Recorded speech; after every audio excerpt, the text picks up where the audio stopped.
আহারে আল্লাহ, 1 বিঘত জায়গা ছেড়ে দিলে বেচারা রাস্তাটা হয়ে যায়। এই শুধু এই সুপারি গাছটা কাইটা দিলে, নারকেল গাছটা কাইটা দিলে আপন বাতি যায়, তার বাড়িটার মধ্যে ঢুকতে পারে না, দিত না।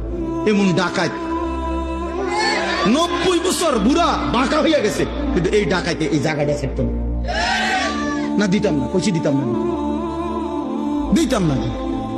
হ্যাঁ না, কবরও তো নিত না, তো জানেই কবরে নিবে না, না এটা দিতাম না, কইছি দিতাম না, দিতাম না, দিতাম না, কইছি দিতাম না। পুতরে বলে যায় মোরার সময়, আব্বা আমার বাপের ওসিয়ত মনে রাখিস, এই মামলা চালাইয়া রাখবো, সাবধান, যদি তুই ছেড়ে দেস আমার কবর ফাইটটা দুঃখ বাইরে বুঝছি, সাবধান, দরকার হলে বাদ 2 বেলা কম খাইস, কিন্তু মামলা চালাইয়া দেয়, ওর সাসারে দেখাই দিবি জীবনে কি আছে।